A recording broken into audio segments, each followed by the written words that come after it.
not have any difficulty.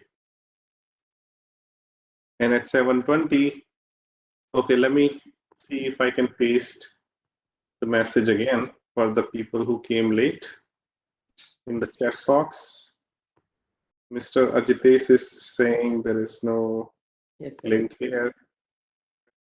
Okay, let's see. Chat box, where is my chat and the link is also in the WhatsApp group there itself. Yes, sir.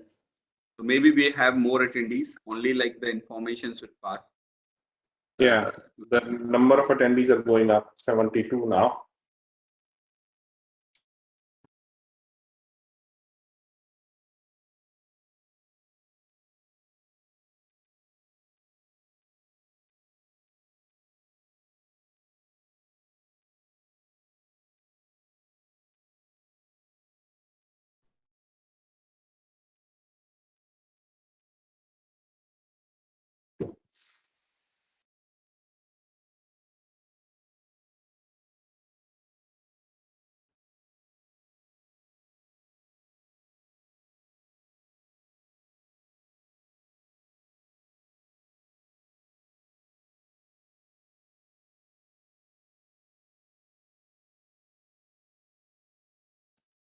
In the meantime, let me get some water. I forgot water today.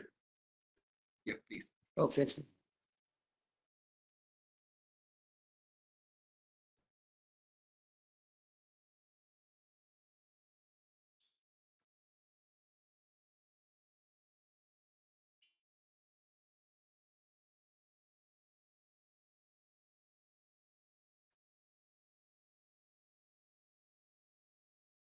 Participants, you please, yes, Prashant, you please attend the quiz. It's already posted in the WhatsApp group and as well as in the chat box also. So all the participants who are there, yes, 70 plus, and we are expecting this is a surprise quiz to all of so that we can understand your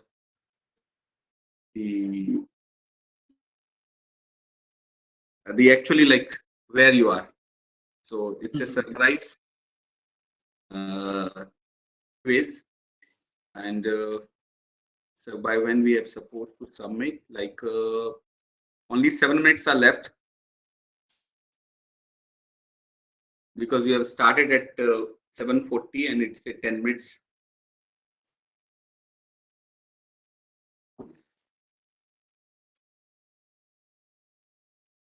Every information sir has pasted in the WhatsApp group. Balchan sir has pasted.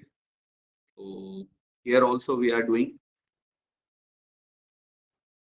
So at least we are trying that you will get all the informations to any medium so that maximum people may attend and get benefited with that, and it will help us to analyze the status also, because after today we are going into the second week of the this FDP. Yes, surely tomorrow is holiday, and we'll meet tomorrow, day after tomorrow, Monday, after this. Oh, no, means after evening classes, not morning classes. Evening there is also a one session, and then we will meet on Monday. Sunday is holiday. That's good, Sudhakar. You have completed. Good. So if the participant will place their status here that they have completed something like that, so we will be very happy that how many of you have attended.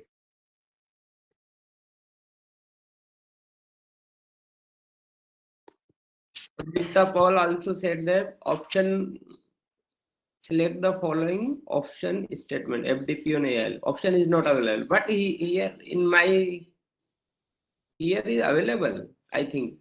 You just recheck.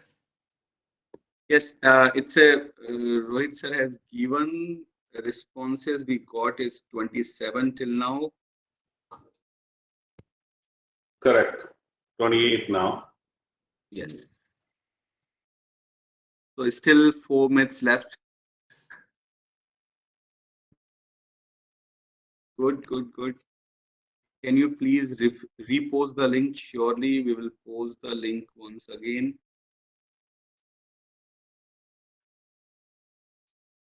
Yes, sir, I will do that.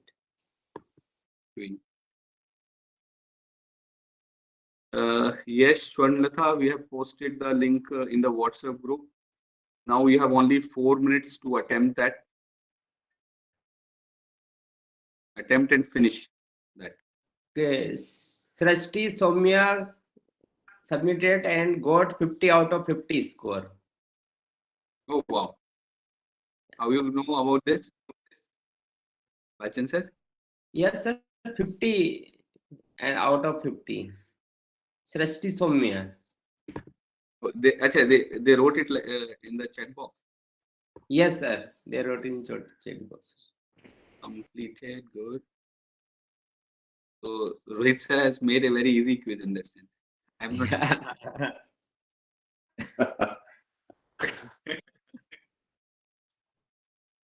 It's So easy if you are attentive and listening, or Yes. you are an expert. Yes. So that's the thing. Right. Yeah. So if you know it already, it's good. But if you are attempting it in a proper way, that's also a very good sign. So that's good, Srishti. So it's 43 responses have collected till now, and average mark is okay. Only one participant get this much mark. 6 have gotten perfect score. Pardon? 6 or 7 people have gotten 50 out of 50. Okay. So I mean, And the highest number is 20. 16 people got 20. yes. 48 responses. It's not a good histogram because it's a completely spread out from very low number 0 to 50. 0 Yeah, some people manage to get 0. Managed to get 0, or maybe they have not just open and submit. We don't know. Yeah, you need to click. You can't submit without clicking. So they did. They even a coin toss would get you like 20. There are 5 questions, and if you do a coin toss, you will be between 20 and 30. So maybe we have to do some research that how you can get a 0 marks in the yeah. Yes, it's If you see, it's starting to look like a bell curve, other than this anomaly. So yes. So it's a normal distribution. Yes. Let's see. Shall we stop? Let's okay. Another minute. Last minute. Last 1 minute. It's 51, 54. Yes, the participants, it's last minute. We expect you to submit it before that so that you can count your marks. There are 86 attendees, 87 now, Yes. and 64 responses. So there are 22 people still finishing up. And maybe It's about time.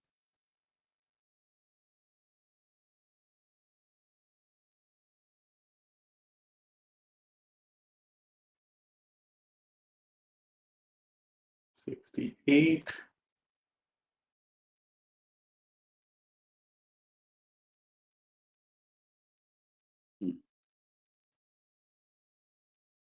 $69. Give it another minute. 70. So at least we can reach up to 82, the participants, and in which 4 are panelists. So the panelists are not submitting the quiz. So in the attendees, it says attendees 82. Yes. Hi. And participants are 86. So 4 are panelists, I see. So 9 people left.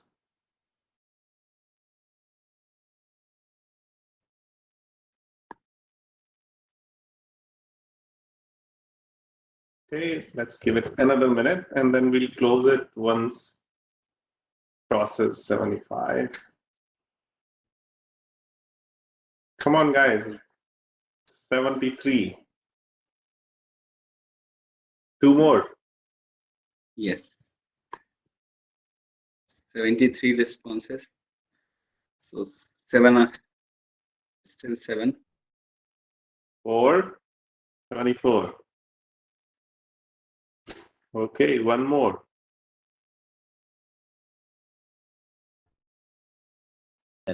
81 attendees. Somebody got scared. They Yeah. left. All right.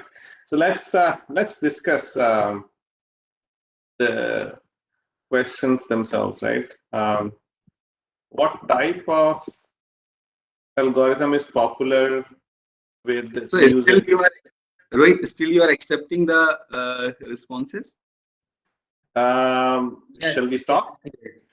No, yes, because otherwise those who are coming later, they may attempt in a correct way. So that's the thing. Okay. Yeah, so yeah, I stopped, not accepting anymore. Okay, Yes. so let's see questions. The first question is, what type of algorithm is popular with news aggregator websites like Google News? Like, how do they make clusters, right? And clusters meaning, you have, let's say there's a news on Ukraine. Then Google News algorithm would look for that keyword because that keyword is repeated several times in the news articles. So it finds that out, and then it uses something similar. I don't exactly know what, but clustering algorithms similar to bag of words, where you can identify the similarity of 2 articles by reading and counting words and finding out how different these articles are from one another. And based on that score, you can know that these 2 articles are discussing the same topic. If your similarity score is more than a certain threshold. So that's the idea behind all the aggregation. So people who responded unsupervised learning, because in that you don't need labels, you're just given data, and clustering or aggregation works on that. So it's a supervised learning. So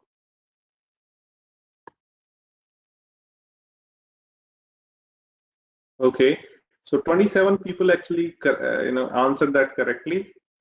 29 people said supervised learning. 21 said reinforcement learning. Dr. Kapoor, whatever she taught, it's kicking in. Oh, she hasn't taught reinforcement learning yet, right? She would be teaching that in the coming week. So I don't know where did you guys hear reinforcement learning, because for sure I haven't talked about it. Gunjan has not talked about it. Yes. Maybe you have, maybe you have prior knowledge of reinforcement learning, but nonetheless, it was not correct. And so let's move on to the next question, and that is, what type of data do supervised learning algorithms require? Label data. 65, that's very high. 65 said labeled, 13 said both. And options were labeled, unlabeled, both, neither. So, 65, that's a high number. That means, at least people are paying attention on the supervised learning side. Okay, which one of the following statement is false? And let's see the options. Number 1, classification is a form of discrete prediction. That is true. So discrete prediction as in like classification as in like creating classes, whether it's a cat or a dog, right? So there are only two classes, meaning, number two, there is no 1.5 outcome. Either it's 0 or 1. Regression is a form of continuous prediction and forecasting. And that is true as well, because regression gives you a prediction. For example, house values in the real estate sales is a number that is like 100,000, 1 million, 1.5 million, 1.5 million, $1, whatever that number is. It can take a continuous form to as much precision as you would like. Number 3, supervised learning requires labeled data sets. That was last question. So essentially, if you answered that correctly, you should have identified that, oh yeah, that is true, so it is not false. So don't check on that. Accuracy of deep learning generally improves by increasing the number of samples in the data set.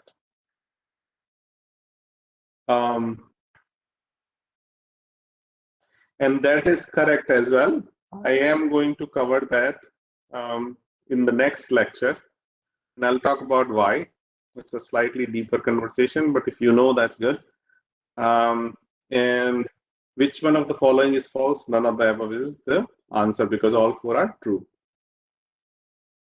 Let's look at the 4th. Image classification is an example of supervised learning, unsupervised learning, reinforcement learning, none of the above. So image classification is like cat versus dog, person versus non-person, pedestrian versus bicyclist, right?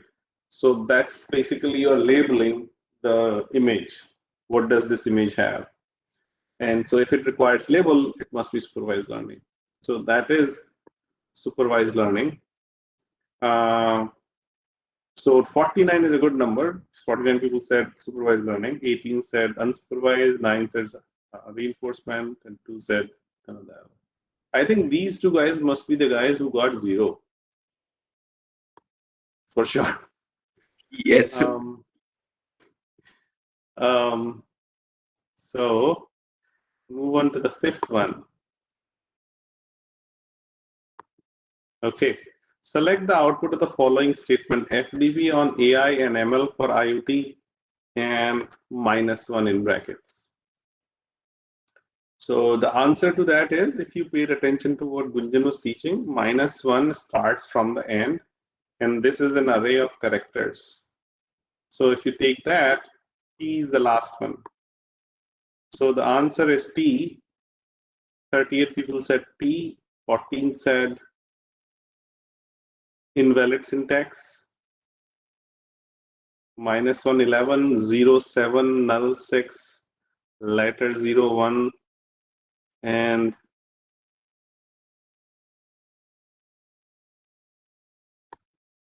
there is this option. I don't know what is this option, but somebody check that option also. Okay, so that was the quiz. 78. Let me look at the last option again.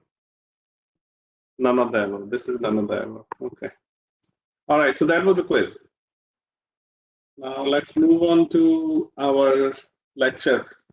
Any question on the quiz so far? Anything I can help explain? Let me look at Q&As. Sir, you have done your graduation from GLA University. I am working as assistant professor in GLA Mathura. Ajitesh Kumar, no, I have not. I did not graduate from GLA. GLA actually did not exist. 90s. Yeah, I'm much older than GLA. So yeah, I did not graduate from GLA. I graduated from AMU and IIT Delhi. So I did, like, probably you missed, I studied with Sahula sir. He was doing his PhD, I was doing my master's, and we were in the same floor. So we used to have some wonderful discussions at the time about silicon compiler and stuff. So no, I have not studied in the GLA. Okay, so no questions on the quiz. One right, sir. Yeah. What we can just open that quiz after this theory hour, so that the participant at least they know about that what type of questions we have asked, because we are anyhow we are not going to add these marks somewhere, but at least they have a like sense of attempting, and they know all the what type of questions and what are the things, because some people are asking like on it again it, so we can just put it in our chat box, WhatsApp box, till whole day today, so let them attempt it later on. Okay, I would open it once we are done with the lecture, or do you want me to open it now? No, we will do it after the lecture only, because Okay. otherwise some people will move to attempt the quiz. Yeah, it'll cause distraction. Yeah, so there is a question from Mr. Prashant Taluri. He's saying in 3 different sentences, image classification can be unsupervised also, sir. When you say classification, classification is not unsupervised. Classification meaning you are classifying based on the training, and that requires label, like the image has a dog, image has a cat, image has a elephant or a polar bear, or number of animals, whatever classes you want to create. So once you have those labels, that's how classes are created. So the word classification itself cannot mean unsupervised. So with that, let's get started. Okay, let's see, quiz. Yeah, we did wonderful on the quiz. So machine learning, right? What we are going to touch base here is a little bit of a theory that is generally not covered unless it's a classical textbook. Most of these books are sort of littered with the code or a high-level description of what AI is doing to some of the industries and verticals and so on. So we will touch some of the code, and if you know theory, if you at least have heard that when you go and start practicing machine learning, you can come back to it and revise, right? So that is useful to at least go through once and know, if not completely understand, what topics and where should you look to in case you run into an issue, and if you want to debug, right? So you put theory into practice, and in the industry, there are very few people who are doing model generation or model development work. Most of the guys are around, most of the engineering and workforce is around the pipeline of deploying data sets, cleansing, creating pipeline, front end, back end, databases, and so on. So there are a lot of things that machine learning require. Core thing is the model development, and there are very few people who do the model development. So the circle shows that you learn theory, you put that into practice, you create few products, and the products are used by academia, and the academia is looking at the industry as to what industry is doing and where do they get funding from, and they do some research, and that generates theory. So there's a cycle around machine learning, like any other vertical. And theory is actually kind of central part of the way I see it is that it's a central part of the what goes on in the products and technology. So at least you should have some sense as to what does theory include. So with that, we are going to talk about some of the things that in 2 lectures ago I said, I'm going to hand wave quite a few things. Like I did not talk about loss function. Generalization, I said this is the regularization function in the MNIST code, and I will talk and touch base on that in the future lecture. So this is that future lecture that I talked about, right? So this is what we're going to talk about today. What are data sets, and how do you analyze the data, and what are parameters and hyperparameters in a model, and what kind of activation functions are there, which ones are popular, what are their equations, how are they useful, and then one critical component that we are going to go through with example, and we will discuss that over 20 minutes, is learning algorithms. We will discuss oversimplified version of gradient descent, which is at the heart of deep learning. When you optimize, or in more data science theory called, when you are training the model, you are essentially optimizing the cost function or loss function. So what is that optimization algorithm? What is that learning algorithm that is used that teaches the model to produce the results as close to the data set that it is being fed? So we will learn in a very simplified, oversimplified manner and play with it with just one or two parameters and see how does each one of these affect the learning. Let's say your model is not training, how do you know what to fix, right? So generally model, the simplest model has about 5,000 to 20,000 parameters. And if you start with that simplest model and you don't succeed, you would not know what's going wrong, which parameter, which one or which 10 or which 100 of those are not looking right.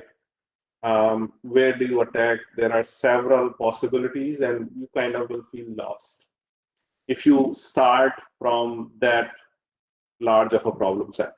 So you start small, look at a very toy kind of example and see how changing some of these things are changing that algorithm, including performance, number of iterations, accuracy. How does changing, say, for example, learning rate is one of the hyperparameters, changes that algorithm.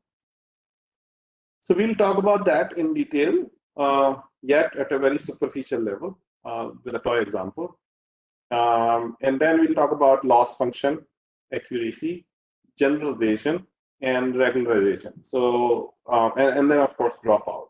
So all those terms have very deep meaning in deep learning. So unless you spend time in understanding both of those, you wouldn't do justice to debugging your problem. So I have a question from Avinash Nitur regarding the statement of regression as a form of prediction and forecasting. Isn't this statement false? Because regression need not always be forecasting.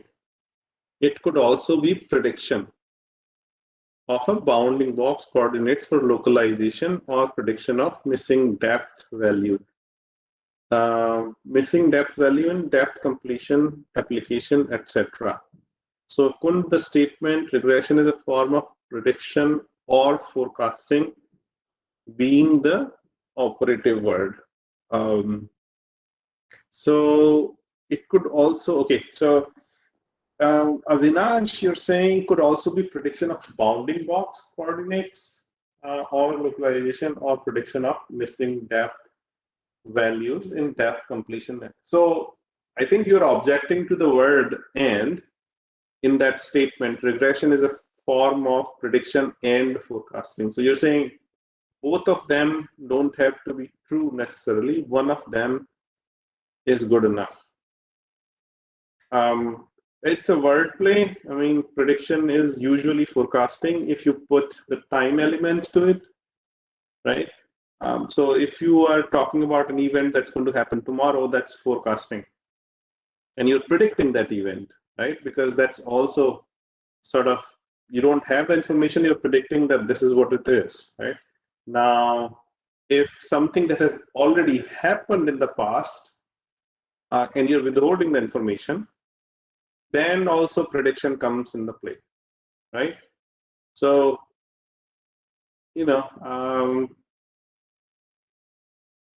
if you agree, fine. If you don't agree, then, it's just a wordplay. The broader meaning is, I think you understand. I would not necessarily agree or disagree.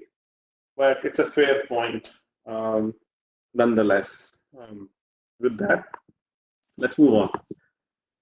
Okay, so data set types, right? Like I said, our platform is agnostic. It's a sensor agnostic. So data set could be an image, an audio, a raw data, mixed data, textual data.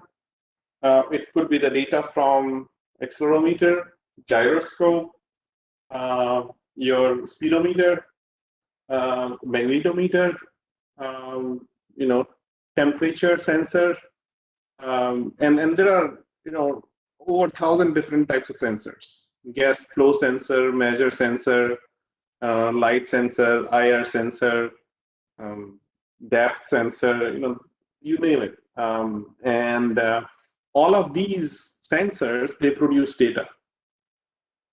So in a way, it doesn't matter where the data is coming from, as long as it's a data produced by sensors.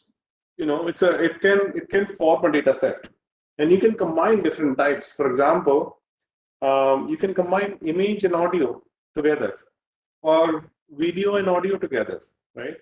And I can give you an example that, let's say you have a dash cam in a car that has two different sensors, and the sensors that are most ubiquitous, like everybody uses them in some form or the other, are image sensor and your microphone, right? So image sensor is capturing the video, and audio is capturing your sound. Now you want to classify, or you want to understand what is nearby. You want to understand your environment. So there is a model that's running on the dash cam, which looks at the image frame and says this could be a Humvee or an SUV, for example, and or a train, right? So let's say it classifies that object looking at the video frame and says, hey, there's a train in this frame. So if you're driving a car, you should stop because that has higher priority. Now you can also have a microphone, and the kind of sound trains make, that is very distinct. So you can create a model based on the surrounding sound, that if there is a sound that's coming from the environment that looks like the sound of a train, then your microphone will also say it's a train, right? So you can fuse two sensors together and create a new model. And then you can do other things as well. For example, you can sense the gas. If it's a coal burning has a different smell. So you can add a smell sensor, right? The electric trains won't do justice there, but it's just an idea that I'm throwing out, that you can combine multiple sensors and create the model. So data set types are all types, all different, as long as it is producing some kind of a number, some kind of a data, it can form a data set. So how do we do data set analysis? So this is very important step if you are involved in the development of the entire pipeline of creating the application, right? Because if you feed wrong or bad data to the model, your model might be good, it might be correct, everything is squeaky in the model, but if you feed the wrong data, it's a simple principle of garbage in, garbage out. For example, you might have several images that are grainy or just plain white, and you are saying there is an apple in those images, right? And you're classifying and creating a model to differentiate between apple and guava. And there are several images with the label apple that are just plain white or grainy. You can't identify. As a human, if you can't identify, even though machines are better than humans today, the machines won't do a good justice to the data set. So you have to cleanse the data set. So the images that are outright white or black or hard to see, or there's just a lot of noise, in some cases the apple might be there, but it's a very insignificant part of the apple. Or it might be very far, like 2 pixels or 4 pixels of the apple. things like that. You need to examine and remove those from the data sets. And that was an example of the image, right? If it's an image data set. So that's called cleansing. Now, you might have other types of data sets. For example, let's say it's a speedometer data set, which is producing the values like numbers. What is the speed of a vehicle or a car at any given time? So it's a time series data set. Now, let's say you know that the cars today can go anywhere from 1 kilometer per hour to say 300 or 500 kilometer per hour, going to the extreme, right? And you find a number which is supersonic, or I don't know, more than 100,000 kilometers per hour. That's not a possibility based on your domain knowledge. Like, you know enough about cars to say that if the speed of the car is more than 100,000 kilometers an hour, something is wrong in that sample. So you remove that sample. I gave you another example. And then, more frequently occurring cases are like in your data sets, you have infinity number or not a number, or just empty. Your data set does not have anything. So you find those samples and you delete them using a Python script, or manually, or after analysis, you do some analysis to identify how many samples are there. For example, in the speedometer case, I said 100,000. Then, and if you're looking at, let's say, outlier analysis would clearly show that row of 100,000 kilometer an hour as an anomaly in the data set. And you know that there is something wrong with that point that you're looking at from that outlier analysis. So, or you could do, simply min and max, or, the min and, mu and sigma, like find the average and find the sigma. None of those values should be far out, or the number of values that are far out should not be more than a certain number, right? So that's called cleansing. And there is a whole theory behind it as to how data scientists do that, perform that. It is specific to every domain and every sensor type. And there is some common theory that we can apply to most of these, but it's a fairly important topic in the model development. Now, augmentation is another important topic. It's a technique that increases the sample size, number of samples in a data set.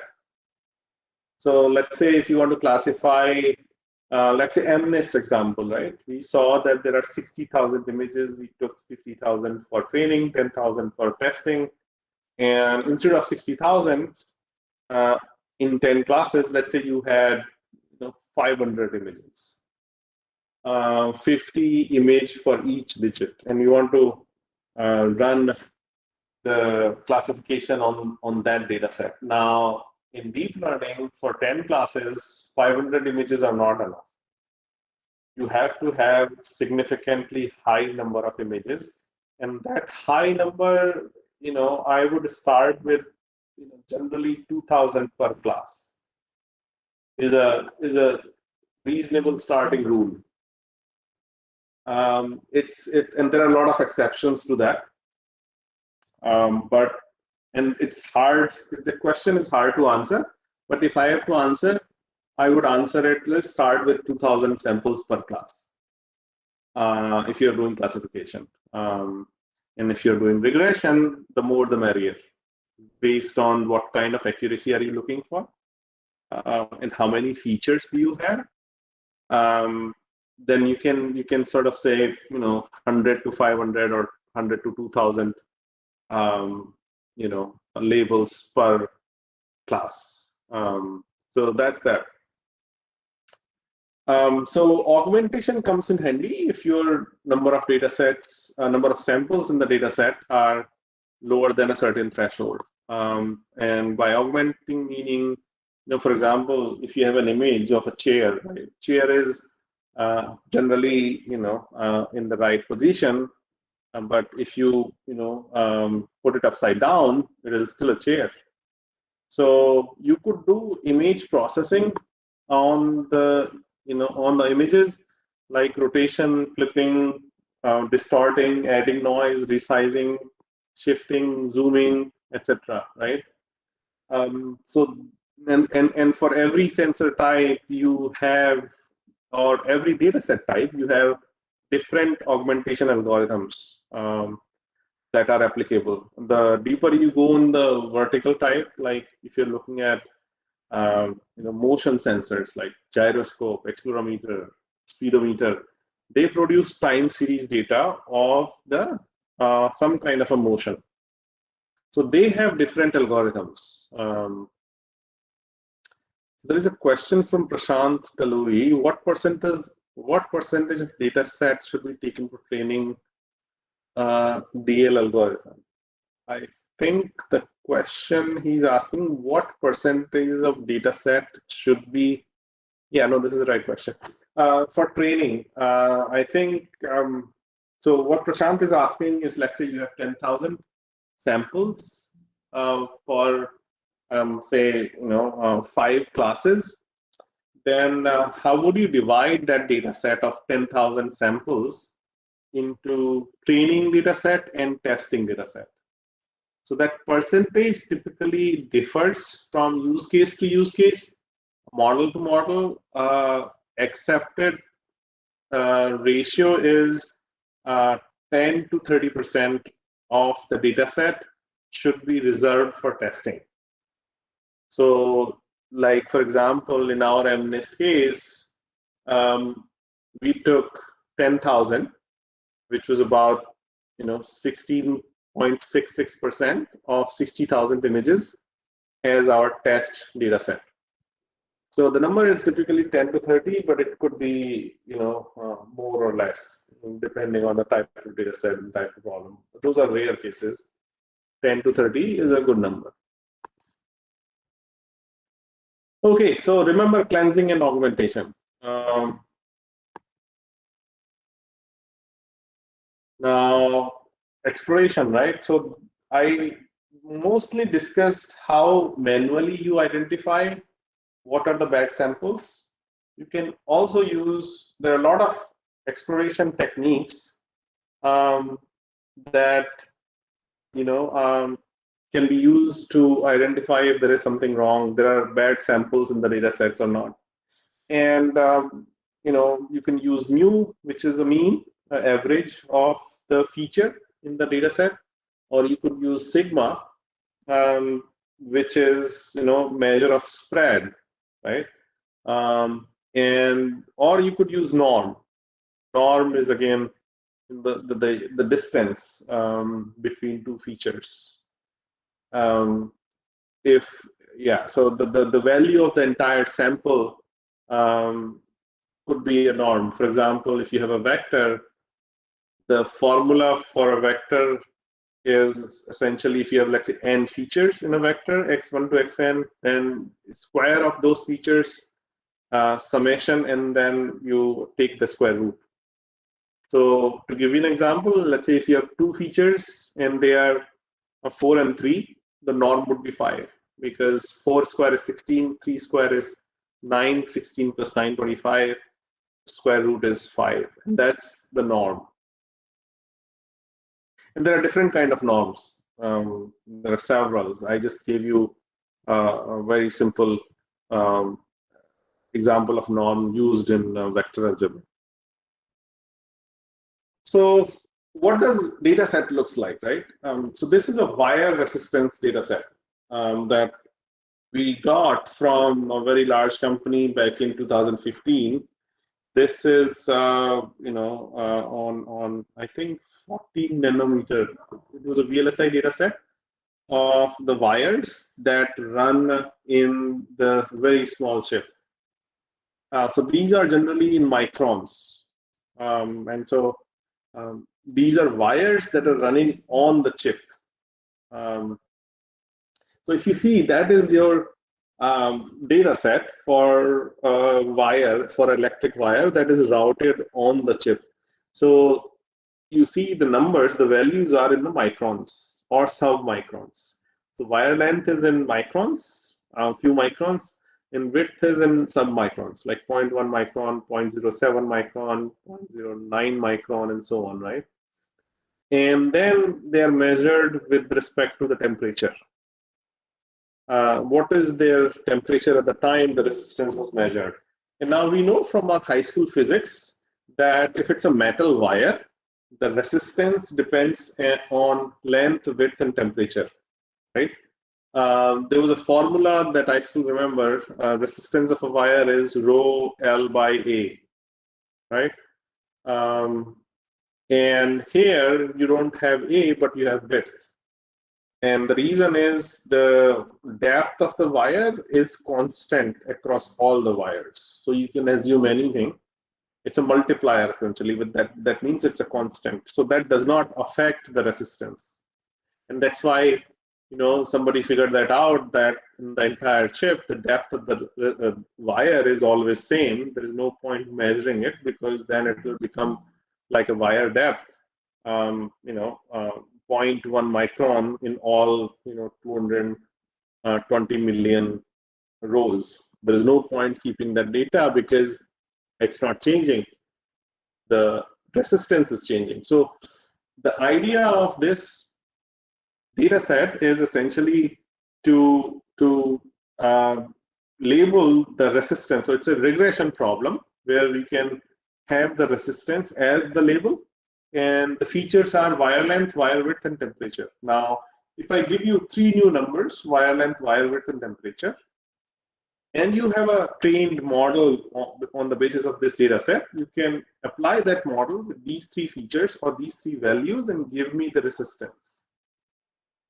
And so essentially we are creating a model that would predict the resistance of a given wire with wire length, wire width, and temperature.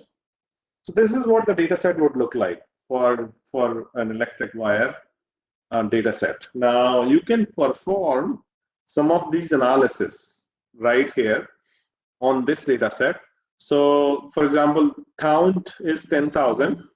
Mean is this much for these, you know, wire length is 0, wire width is 1, and so on. So you can, you know, eyeball these numbers and see everything is falling in line, right? And because these are, you know, 10,000 samples only, let's say somebody forgot to add -6, right? That means 1,000,000. This essentially becomes 1,000,000 times stronger. So that your mean would shift quite a bit. So you need to watch out for those you know, numbers, that what are you expecting and what do you see in this entire analysis. So you have some sense of mean as a data scientist of the data set that you're looking at. Standard deviation or minimum, maximum, and where is the 25, 50, or 75% population of all these features, right? So this is a very simple, you know, data analysis. Now, what I'm going to go through is take this example and walk you through a problem called linear regression. It's the simplest form, and it's a very good example to get started on regression side. All right, we will limit regression only to this example, and the reason is, for the most part, in the sensor regression algorithm, regression, you know, the technique is not used as much. Most of the classification, detection, and some of these other algorithms are more popular because they address some of these, you know, some of these problems that the industry has. So we are covering this to make the entire topic of machine learning complete. At the same time, we will not discuss this again. So we are going to limit regression discussion to this example only. So far, I would like to find out if there is anything missing from my description that I can help answer. Unless you understand the data set, you won't understand the problem or the application thereof.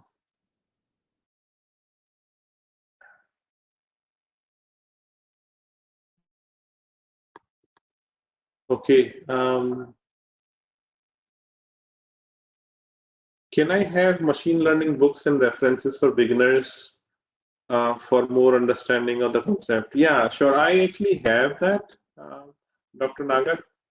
Let's see if I can get to. Yes, sir. This is a Someone mass. is asking. Pavani Chitarapu is asking, sir. Oh, I see. Okay. Some student, yeah, some participant Yeah. is asking, sir. So I will just paste this. Right. Okay. So there are two answers. I think I have one that I used. So this is the reference material that I used for my course. There's a book that I wrote on machine intelligence back in 2015 or 17. I forget. It's been a long time. And this was catered to essentially VLSI design. All the topics of machine learning applied to VLSI design. And these are more generic books that are useful for an intermediate student. Like you have understood the simple concepts of machine learning and you want to learn more in terms of applications or theory. The first one is application, the second one is theory. This one is a very deep, very thick book, like 800 pages or something. And this is free also. Like you can go get the PDF copy of that by going into deeplearningbook.org. And this one is not free. This one is a paid version. So, and for the beginner, actually, I'm out of touch for the deep learning concepts. There used to be a course by Professor Andrew Ng back in 14-15 that I found pretty useful for beginners. But things have moved on. I think that course should be on either Udacity or somewhere. I can find out and get back to you on that. Professor Andrew Ng used to teach in Stanford, but he simplified the whole topic to a point that a high schooler could follow. So I was impressed with the simplicity of the course. So I would recommend that. Remind me if I don't give it to you by the next lecture. Okay, so Prashant Sharma is saying this course is on Coursera. So Prashant Sharma, can you reach out or maybe help your fellow students by typing the link in the chat box itself if it's on Coursera? That is a very good one for beginners, for you to break through. It covers a large part of machine learning and deep learning and gets you started. So look out for a link from Prashant Sharma on that topic. With that, let's get started. Okay, so we were actually on the linear regression, right? So we're going to use some of these variables and parameters, hyperparameters here, and then go back and clarify those.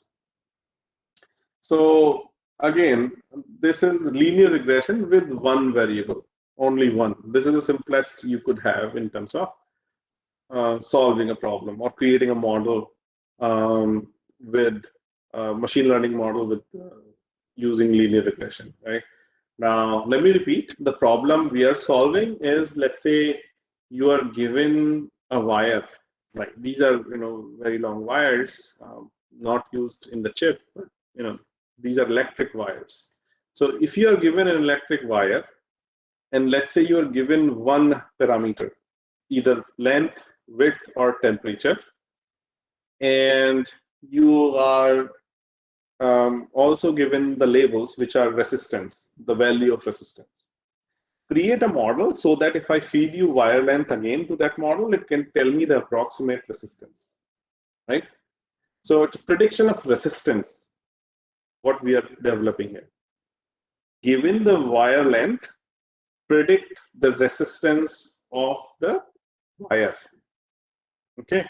So our data set is a wire resistance table from a chip for 20 nanometer VLSI process. It's a 2D array of wire length, wire width, temperature, and wire resistance. We'll use wire length and wire resistance as our data set for linear regression example. So length is used as a feature.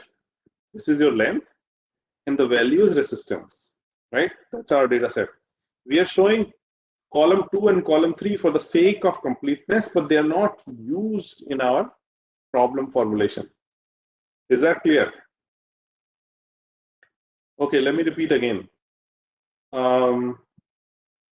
We are only using wire length and resistance to create the model, linear model with one variable in this example. So the first thing we do is we load the data set. The data set is a ASCII data set. Essentially, it's a table the way you see it here, and we're using NumPy to load the data set. Right now, the first thing we do is we normalize. We are normalizing the data set between 0 and 1. We discussed the value of normalization, and here, if you see, the value is into e to power minus 6, right? So small value. Now integer numbers, 30-bit integers can hold 10 to power 38 up to 10 to power minus 38, right? So there's a long way to go, but the risk of this number becoming close to 0 or less than 10 to power minus 38 is high if you're using deep learning. So normalization is always a good idea to make sure your training is stable and producing consistently reproducible results. So we do normalization, and this is basically find the range by finding the minimum and maximum value of the wire length. And then you do use this formula, which is d minus minimum divided by the range, max minus minimum. And d is your length, right? So this is how you normalize. And if you want to denormalize, the opposite formula of that is max minus min times d plus min. So you are denormalizing. So what we are doing, we define this, we are not using it. I'll show you where would we use it. We would use it at the end when we have our trained model. So we normalize the data set. If you print after this, your values would be between 0 and 1 because we have normalized, right? Now, the question that Prashant asked, how do we divide, right, the data set? So we have this 100%, 10,000 samples. And so we divide that into 80% and 20%. 80% is your training. So this variable training PCT is 0.8. That means 80%. And rest of this code is merely dividing, X and Y into training and validation data sets. Tx and Ty. X is your length, Y is your resistance value. So we are taking 0 and 3, right? Because the first element was length, the last element was your resistance value. So we have these 4 variables: train X, train Y, valid X, and valid Y. Train X is your training length of the wire. Train Y is resistance value used in the training. And same for validation X and Y, right?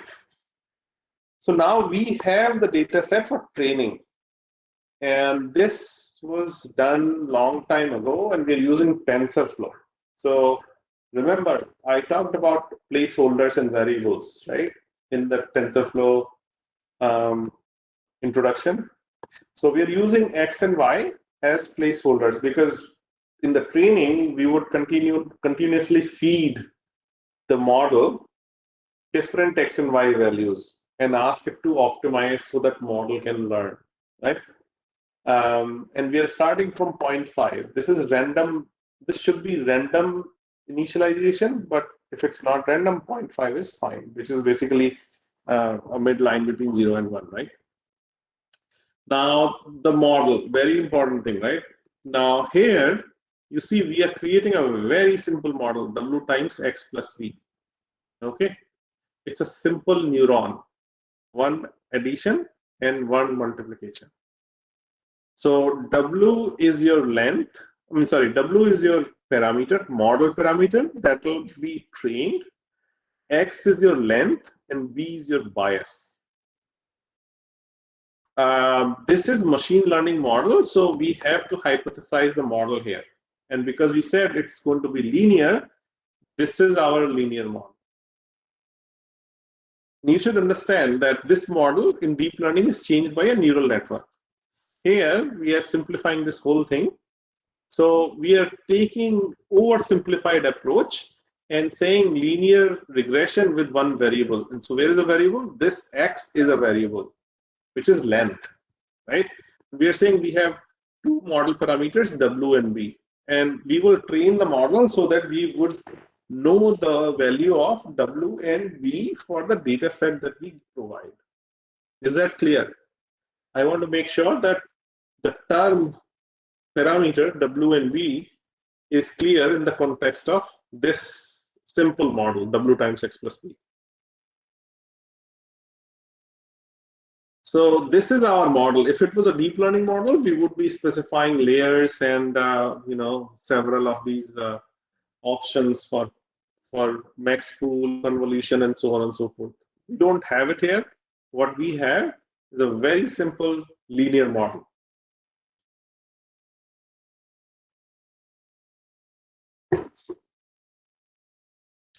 So those are our model parameters. Now, cost function, also called loss function, and optimizer. What are those two things? We will talk about that. For now, just an example and a little bit of a hand waving. We are reducing sum. So this TF reduce sum, this is called mean squared error. This is a loss function, kind of popular for regressions. Okay. Now, take my word for it. We will discuss it in the next hour. This is used essentially to make sure that the error for the model is minimized by the learning algorithm. So this is nothing but you take the mean and square that, and then you take the square root. So mean squared error. So this is essentially reduce sum is basically taking all these and adding them up, because you have the data set with a lot of 10,000 samples of the wire length, right? So it predicts one value for one sample, and the predicted minus y is your ground truth, meaning the real resistance value. So you take that and then you square it, right? So this is error square. And then you divide it by samples, and that's your mean. All right. So this is mean squared error formula that we will discuss in a minute. And gradient descent is a learning algorithm that uses this loss function to optimize the error. We said this is our error. We are going to make sure that the error of every sample in the data set is reduced and stays very close to zero, as much as we can do. An optimizer is taking that loss function and iterating and making sure that every iteration goes and reduces this cost. Okay, and we will see that in a minute in our training loop. Okay, so this cost or loss function would continue to go down. Okay, Mr. Abhijit Mishra has a question. I have a doubt regarding validation. Could you explain how it differs from training and testing considering the entire data set? So for this example, I am treating validation as testing. Now, somewhat similar, but some people differ in terms of how validation is used versus how testing is used, and I'll explain that after this example. But in this example, I'm using validation as testing. Okay, so now these two are important concepts. I want to make sure that I emphasize it enough so that you take a note of these two lines, very important lines. I don't go over every line. For example, I might have skipped a few lines here, but I am emphasizing these two lines so that you guys understand that these are important enough. Okay, actually not these lines. These lines, cost and optimizer. So with these two, now we are ready to train the model. So the first thing TensorFlow requires us is to add this statement. There's nothing magical about this. So that's that. Now you start training. What training means is you take the sample data set and then you created the model, right? You created the optimizer. You have this optimizer. And you're saying we're going to go through these number of epochs. And number of epochs were decided somewhere here. So training epochs is 1000, right? So we're going to train our model for 1000 steps, and we will display that at every 50 steps. And this session.run that we discussed in the TensorFlow example is essentially taking that optimizer and optimizing the error that is making the model learn what is in the data set. Is that clear? This is very important line. This is doing the magic of training the model. Okay, rest of the details are inside TensorFlow. And we will talk about as to what TensorFlow does, but this is the line which is doing the entire magic in these 10, 15 lines. This is the most important line, which is actually running that learning algorithm, optimizing the error that we decided that our cost function or loss function is minimum root mean square. So this was our loss function, root mean square, and this is our learning algorithm. And this is our optimizer. Optimizer is using gradient descent optimizer with learning rate, and we will talk about learning rate also in a minute. We have defined the learning rate as 1. We're starting with 1.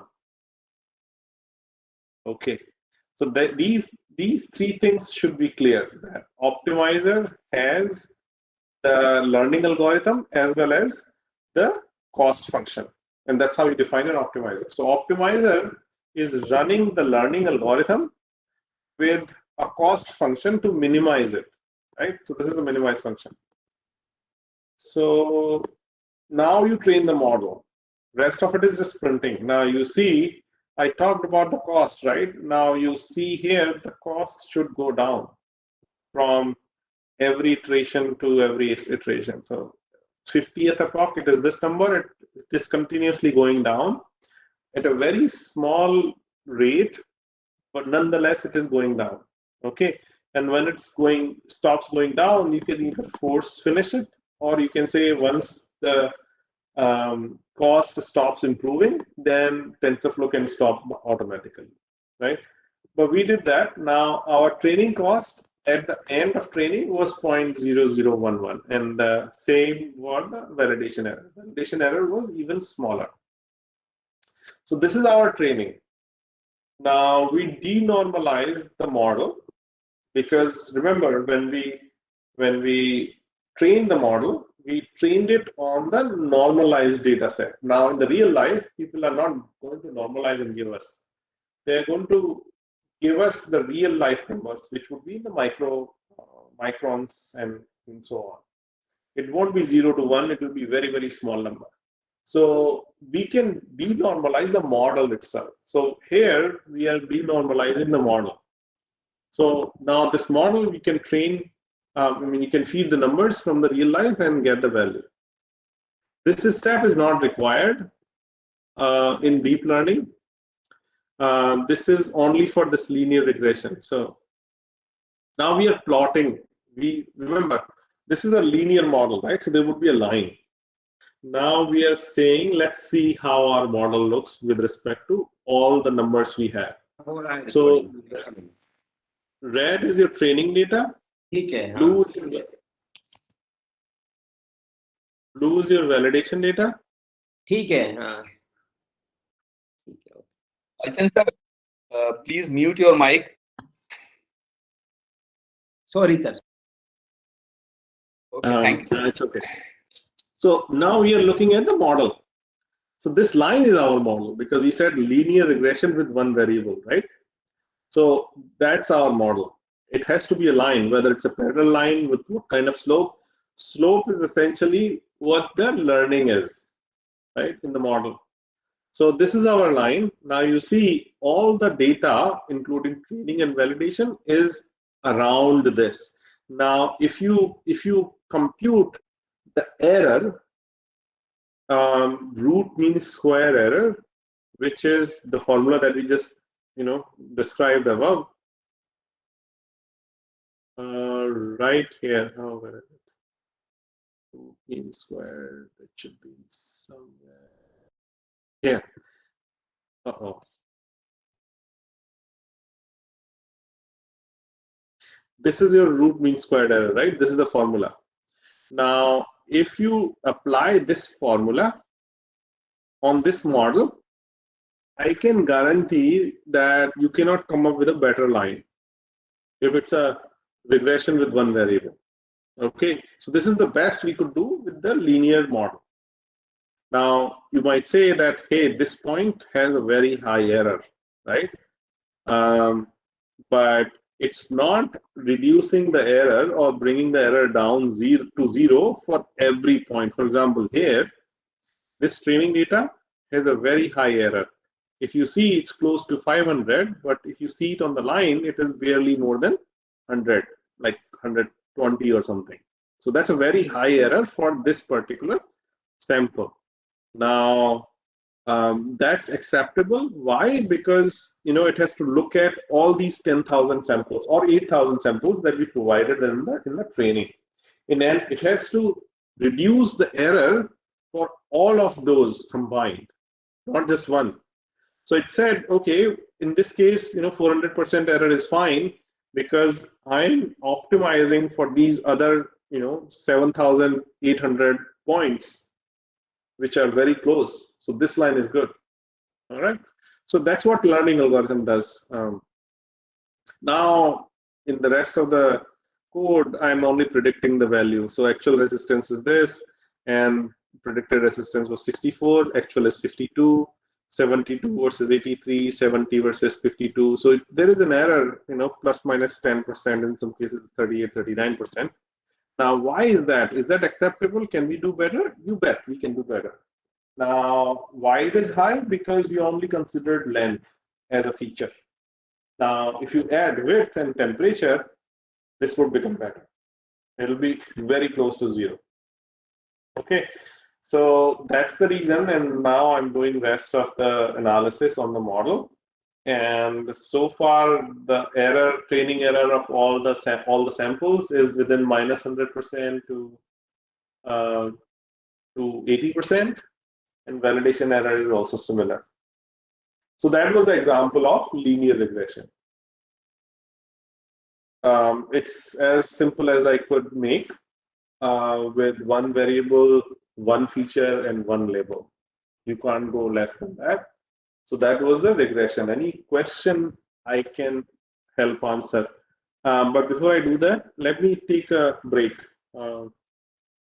It's been almost an hour. While you come up with the questions, we will go back to the slides and talk about a little bit more today and tomorrow. So I'm taking a 5-minute break. We'll be back. Okay.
All right, I'm back. So I have only one question from Prashant.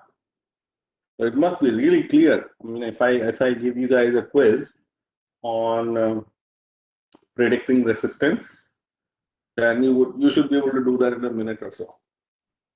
Okay, let me come up with a question, at least one question. But before that, let's look at this question. How do we decide how many layers and neurons in each layers do we have to take in the model? So I think I answered that question in the last lecture, day before yesterday. And the answer was that depends on the classes, right? And I'm taking an example of, let's say you have 10 classes, and it's a classification problem. So you have 10 classes, and let's say you have X number of features that would produce those 10 classes. Typically, a data scientist would run few algorithms to find out how easy is it to find the decision boundaries between those feature sets. And what that means is, let's say you have 10 features which are deciding 10 classes, and those 10 features they have different ranges. Let's say feature 1 is between 0 to 1, feature 2 is 2 to 3, and so on and so forth, right? So the value of all those features is 0 to 10, and the labels are 0 to 10, right? And so it's very easy, even for a human, to find those decision boundaries. Like label 0 has a boundary from 0 to 1. And if it's more than 1, less than 2, then it's label 1. Let's say you have that kind of data set. 10 features, 10 labels. And anybody can figure that out by looking at the, just the plot, the scatter plot of all these labels, right? You provide different color. You do a scatter plot. On the y-axis, you have label. On the x-axis, on the x-axis, you have feature values. So you would clearly see, columns like silos in the scatter plot. And I'm in the class. Can you close the door, please? No, I have to teach. Can I? Thank you. Sorry about that. So back to what I was teaching. So you would have these columns, right? And it'll be very easy for anybody to say that this does not require machine learning or deep learning. I can do it with if and else in Python or C++ or whatever, right? But let's say, for the sake of this discussion, you want to find out how many layers and neurons do you want. So you start 10 classes. Here you have 10 layers. So you start with one layer and 10 neurons. In this case, it would do just fine, because this is what the algorithm like PCA would show you. So in this case, you saw columns, and in more realistic real-life example, you would see curves and surfaces. And how difficult are those curves and surfaces to create is essentially the answer to how many neurons and how many layers and how many neurons in every layer I should have. And that derives that answer. Now, there is no consistent answer that I or anybody can give you, because it entirely depends on the data set as to how complex or how hopelessly intertwined these features and classes are. If it is more intertwined, then you would need deeper network, because the kind of functions that you would require to find that boundary would be more complex. If it is easy, the easiest example I gave you was columns, then you need just 10 neurons and one layer. If it becomes more, then you start adding more layers. And your input layer is always decided by the number of features you have, and output layer is always number of classes you have. All you have to find out is how many hidden layers do you need and how many neurons in every hidden layer. And that's kind of a, for a beginner, even for an intermediate person, it's kind of a hit and try.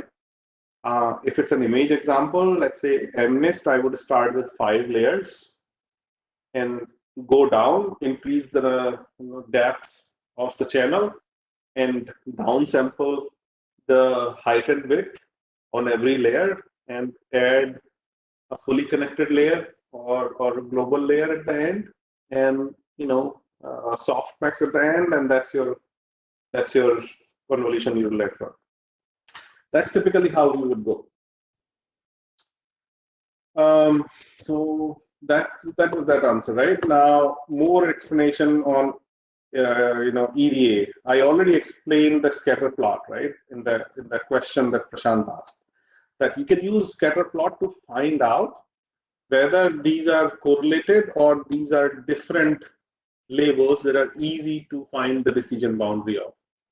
You can do histograms, you can do parallel plots. What these guys do is entirely different, and you would learn about that.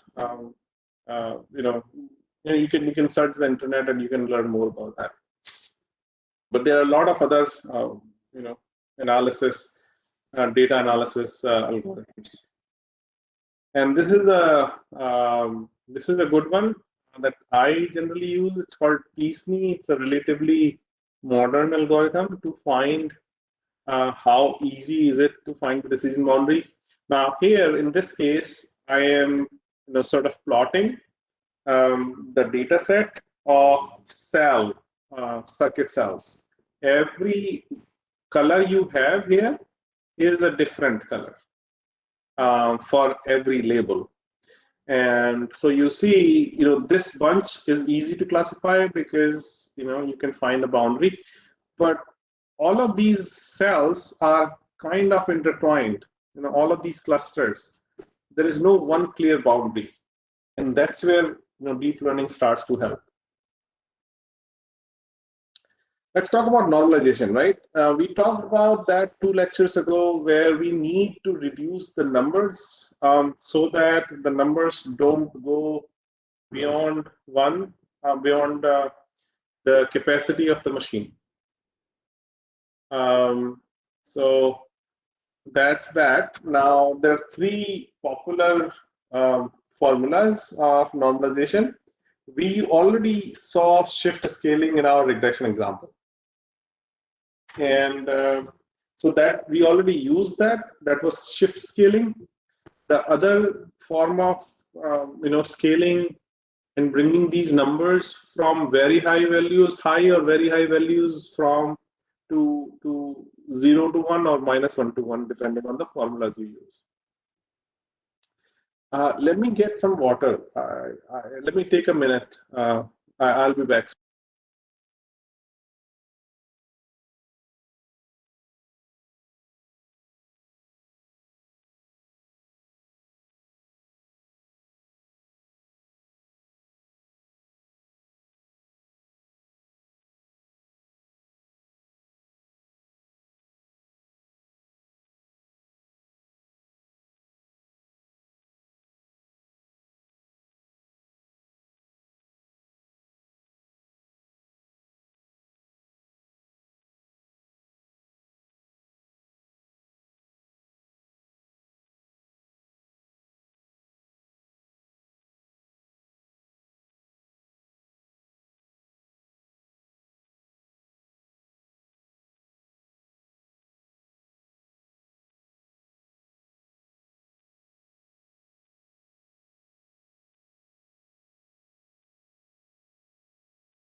Okay, sorry about that. So normalization, right? We talked about, we've already used shift scaling. The other two forms are mean normalization or z-scores. Randomization, right? So in particular, there is one very important problem when you are collecting the data set. Generally, most of the time in education, you are given a data set. So this problem would not show up if you're using, if you're picking up a data set from somewhere, because the person who created the data set must have taken care of this problem. And the problem is randomization, meaning these samples, they need to be randomized. And the reason for randomization is that sample randomization is that when you split training and test data sets into two groups, they should represent the same model, the same underlying pattern that is present in these two data sets. If not, you're training on one pattern in the training data set and you're testing it on a different pattern in a test data set, and they would never come close. So you want to make sure that the data set is shuffled, that when you, before splitting, it is shuffled to a large degree so that when you divide that into training and test, they have a similar pattern, similar underlying pattern for the machine learning or deep learning algorithm to detect. Otherwise, you will run into an issue which you have created. It's not the technology or algorithm or anything else. It's just the way you created the data set has created the problem for your model, your training. The training would say in one case that I have achieved 99%, but when you test it, it'll be 60%, and you are wondering what's happening, right? The test would never echo the type of accuracy you've seen during training. So that would be a flag that you might want to look at the randomization. And randomization in general in deep learning or in general statistics, basically it's everywhere. The algorithms are stochastic, meaning every time you run it, they might be statistically accurate, but they will not be precise. For example, unless you put some kind of a seed and other processes to make sure that the randomization does not happen, it would produce somewhat different result every time. So that is expected. Every time you run a training, it will be 99.995, 993, 99.98, things like that. It'll be close to the last value, but it won't be exactly same. So they are not deterministic in that sense, unless you take care of all the random initialization, random algorithms, random variables, and other usage. Then you can make it reproducible. And more than that, randomness is everywhere, including feature selection, data collection, the way you randomize the samples, subsamples. You initialize your model parameters, and and the languages themselves. When you use the functions of the languages, some of them use some seed that you should know that it's returning. The result is relying on the random value. So, randomness is everywhere, and you should expect that. It's a good idea to seed your training before, at least for the random algorithms that are in the languages and libraries. So this is the answer actually that I already provided to Mr. Prashant. Training, test, and field. The number is 10 to 30% for test and 70 to 90% for the training. And field is essentially when it's deployed and inferring the model. So I'm not going to talk about that. Model parameters, right? Model parameters are the variables of your model. when the model is trained, the value of those variables has been learned, meaning has been determined. For example, in our regression case, we said W times X plus B. That was our hypothesis. And W and B are parameters. Okay. Now, X in and Y out are your input and outputs in this. And parameters are W and B. And this is your machine learning model. If you feed length, this is your model, which has bias as a number, weight as a number. And you say W times L plus B, that's your resistance, right? Now, if you want to use deep learning, this whole thing is replaced by a deep learning model, where you would have weight and bias for every neuron. There will be several neurons in several layers before input is converted to output. It's the same thing. It's a what you see on the screen is oversimplified version of your deep neural network, reduced to one neuron. Now you scale it vertically, that makes it a layer. You scale it horizontally, that makes it number of layers, and that's what a deep learning model is. Is that clear? Any question?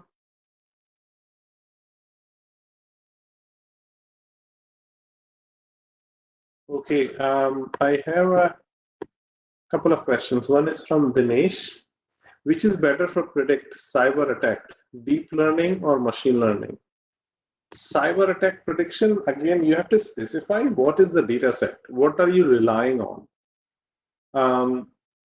So, for example, in routers or gateways, let's say you are trying to come up with a model for DDoS, denial service of attacks, right?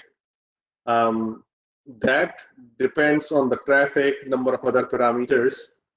So the question is not clear. So what the question requires is to detect or predict cyber attacks, you need to know how can you as a human, what happens during that attack? Is that number of packets that are passing through the gateway?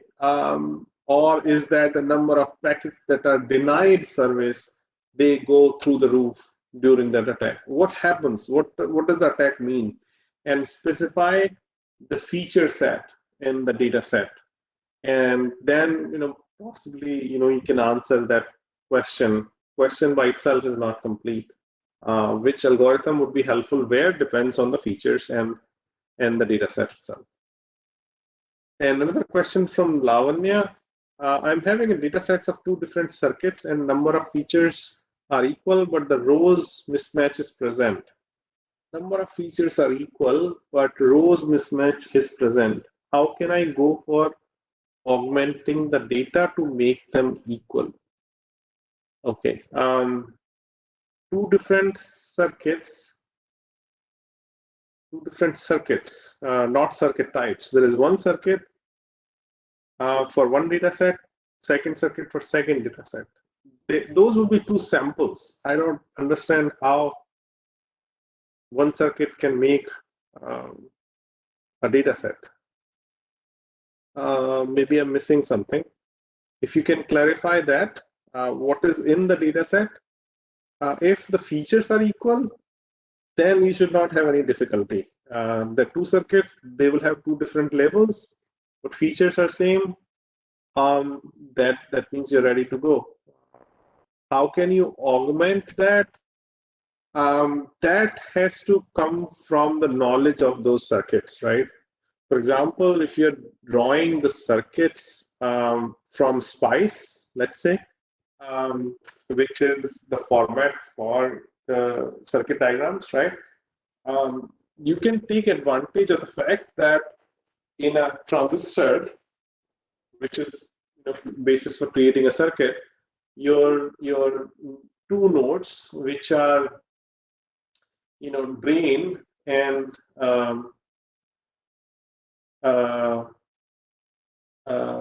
what's the third node? I forget. That list of circuits are different, sir. Okay, so they are different in terms of number of transistors or the connections of the transistors.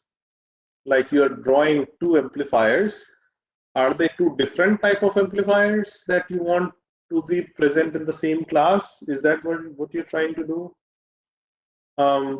Again, you have to understand, but that what you're doing. But things like understanding that there are these nodes that are exchangeable, right? You can exchange drain and source. So if you exchange those, your circuit doesn't change. So let's say if you have a representation of a netlist, and each node is represented as a number, and for example, you have 10 transistors, you can find the permutation of drain and source and exchange those, swap those between each other. The meaning or semantics of the circuit would not change. You will add another sample. It's just like we are rotating and flipping an image. Whatever is in the image, let's say your chair, whether it's upside down or sideways, it's still a chair. So what I'm trying to tell you here is that you have to be a domain expert. In the vision, everybody is an expert, right? You can tell it's an upside down chair because our visual cortex is so advanced. But if you are a circuit engineer who is designing these circuits, you would know that changing these to drain and these two nodes will not make any difference. So if you permute that, that makes it a lot of permutations, right? Every transistor will add to that permutation, and then you can also swap the lines. The way in which you enumerate the transistors does not make any difference in the semantic of the circuit itself, right? So you can change that. So there are quite a few things that you could play with. You have to be a domain expert of the data set for you to be able to augment it, because you want to make sure that semantics of the sample does not change when you apply those algorithms. I hope I answered that to your satisfaction. If not, we can discuss it later in a separate, because I'm using everybody's time. It sounds like you're on the gate level, not circuit. Gates and connectivity, example, 2 amplifier. So more explanation from Lavanya. 2 amplifier circuits, but 1 amplifier circuit without filter and 1 with filter. So gets will increase for one circuit and other would be less. Yeah. So if you have less transistor for one, then you would need to make sure. Yeah. So what you said in this example is not correct. You said earlier that the number of rows are same. The features are not same. Features are essentially a number of transistors of a circuit. And if one circuit has more transistors than the other, then they have different sample size. What you can do is you can reserve one number, let's say -1 or 0 or whatever you pick, and repeat that, augment that, so that number of features of these two circuits are same to make the data set. And I'll have to stop here, Lavanya. I mean, we can discuss it offline. I have worked extensively in the circuit and machine intelligence, so I can probably help you, but this is not the right forum. So with that, let's move on. Okay, I'm already coming to an end of my time. So model hyperparameters, and we'll stop here. Once I'm done with this slide, we'll stop, and then we'll take up a few hours from now. So model hyperparameters are variables. They are used for effective learning. And one of the very important things that we will discuss right after this, using an algorithm called gradient descent, there's something called learning rate. And all learning algorithms use that. You are required in some cases, it's optional to specify learning rate. But learning rate greatly affects the performance of your model training, whether you would be done in 20 epochs or it would take 300 epochs. Your learning rate could decide that. And so every epoch is taking a minute, either it'll be 20 minutes or 5 hours, depending on that. So it's essentially very important for you as a data scientist to find out what kind of learning rate you want to use. Decay is another parameter that some learning algorithms like ADAM optimization use. So you might initialize it, but then it changes on the fly. Weight initialization method, like all the weights and biases in a deep neural network, they have to be initialized to some value. And for the first training iteration, so that you can find the first error. And you can pick initialization method that would also affect your performance of your training and even accuracy in some cases, accuracy of the trained model. And deep learning specification, meaning what kind of neurons, what kind of how many layers and stuff. That specification also greatly affects the model. Dropout factor is a regularization technique, just like gradient clipping is. So dropout is a simple, very simple algorithm, very unintuitive algorithm. What that does is you specify in a layer that the layer should drop X% of the neurons randomly. So let's say if your layer has 100 neurons and it produces 100 values that go to the next layer. Now, when you say dropout factor is 0.2, what that means is 20 of these neurons will be randomly picked and would be made to drop, meaning they would be translated to zero. The number they produced for the next layer, it'll be zero. It is turned zero for no reason whatsoever, and you might think that that would reduce the model accuracy and affect the model performance adversely. It does, but what also it does is it greatly enhances the generalization of the model. Meaning the learning would be slow, but it'll be more robust in the long run, because this is statistical learning. It's kind of unintuitive until you see the bigger picture. And the gradient clipping is where your error gradient becomes more than a certain value. Let's say you have fixed it that the error gradient should not go more than 10 or should not become less than -10. In case it is +12, then it will clip it at 10. Or it is -100, it will clip that to -10. So that is gradient clipping, very simple method. With that, let me stop here. We will pick up from this slide in a few hours from now. Okay, there is more in the chat. Let me address this and then we will say our goodbyes.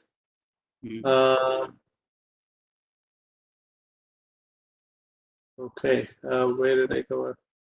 Bias and weights are learned parallelly in all steps. Yes, Dr. Nagar, whoever asked this, the answer is yes. Weights and bias. Some Anita Buduri, Raja is asking. Okay.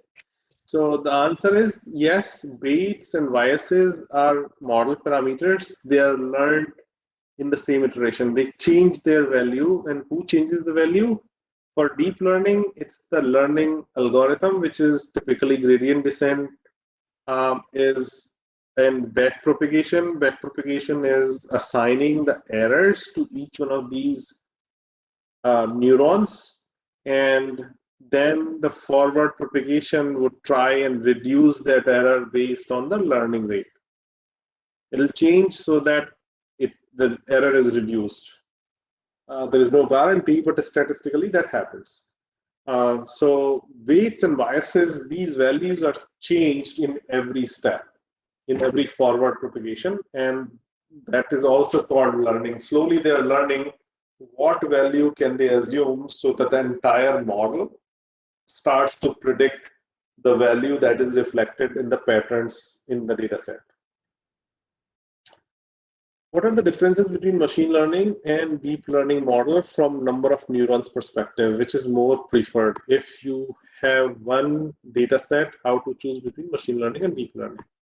Yeah, that's a good question. And typically for you to find which algorithm is better, you need experience. There is no silver bullet that answer that I can give here. And there is no theory that would tell you that, yeah, for these kind of problems, use this. You know, there's a lot of hand waving to answer that.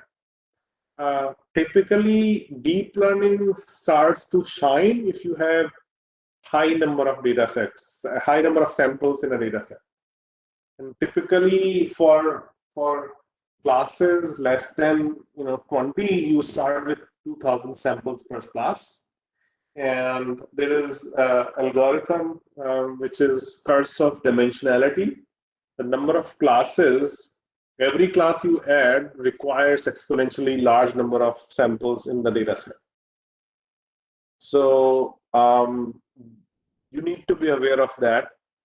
Other than that, if you have say smaller number of samples, I can let's say take few examples and see if that helps you. So for example, let's say if you have 2 classes, right, and you have only 200 samples. One thing you can do is you can augment and make it 20,000 samples or 5,000 samples, right?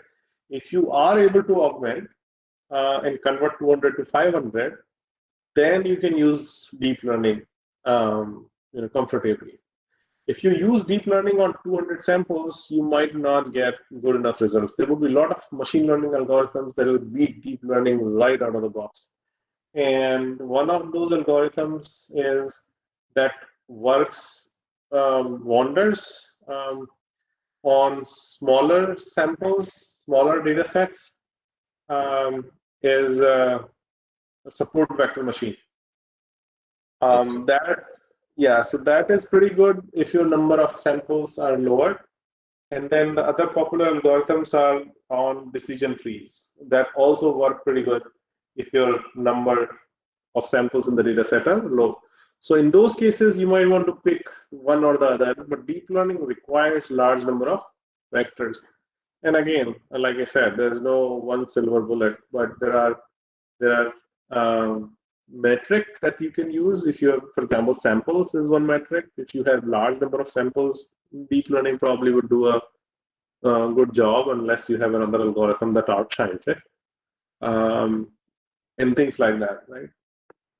Rohit, just one general curiosity. Like as you mentioned that whenever we have a less number of samples, we cannot use a deep learning model. So for that, we are making the augmentation, the data. But when we are augmenting, it means we are fabricating the data. So will it not affect on the accuracy of the model or the predictions? Yeah, it's a good question. And that's where augmentation algorithms come in, right? So let me start with image or video, right? So if you rotate the image by 90 degrees, you know it doesn't change, right? Every pixel is rotating and changing its position. And similarly, if you crop, apple remains apple, it doesn't change. Even if it's half an apple, it is still an apple. So there are these algorithms that we can think intuitively when it comes to vision or audio. Other sensors, not so much, because those are abstracted sensors. Image sensor, we have two image sensors in our head, right? 2 eyes. And so those things are very intuitive and easy for us to understand. For other things, for example, I talked about vibration meter or speedometer, right?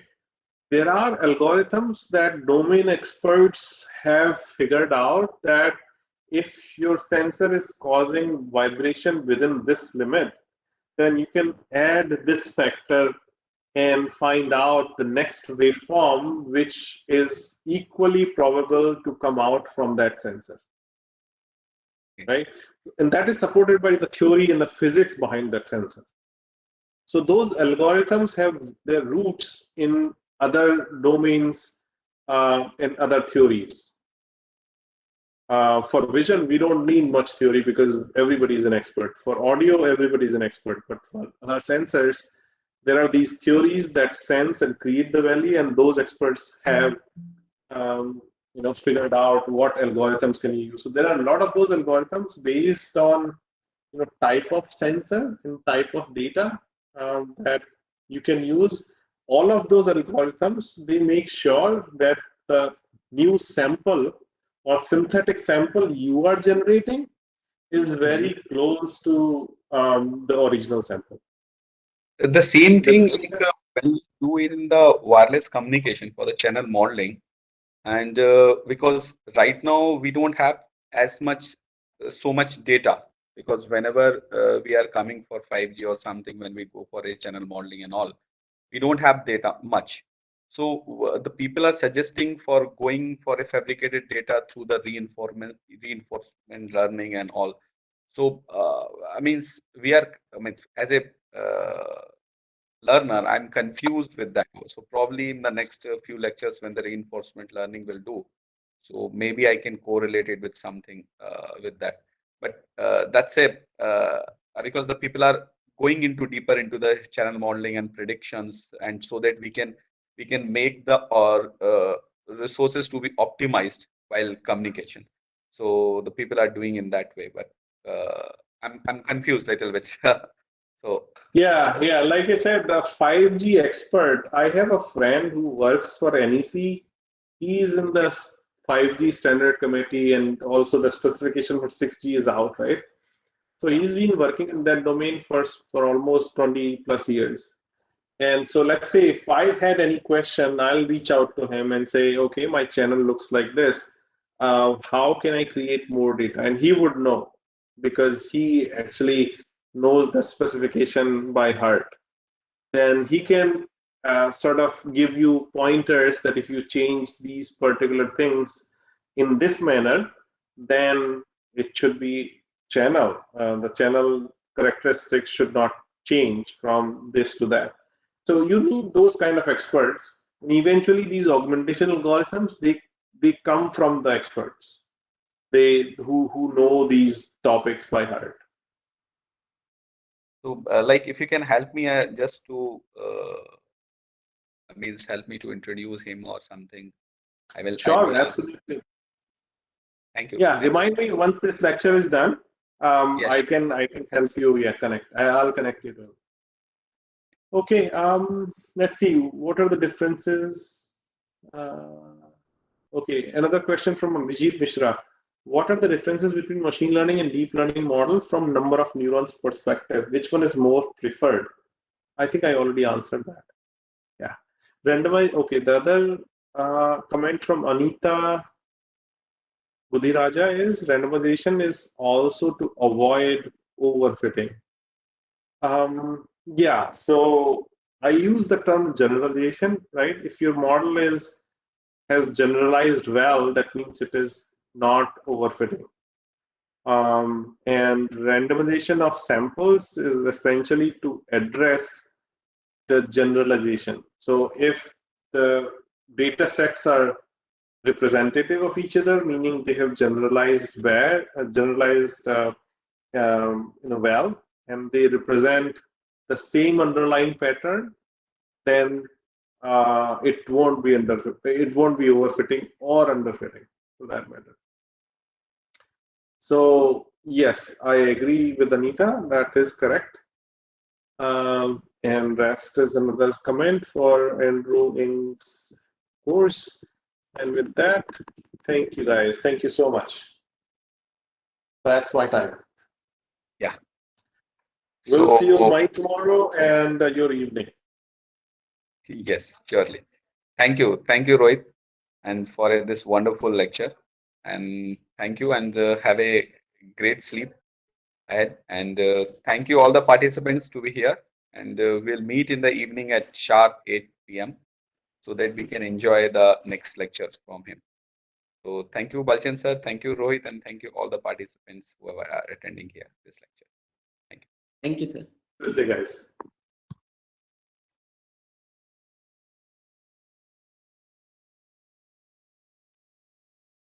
Yes, Can Balchan we sir. close? Yes. Yes, please. Thank you.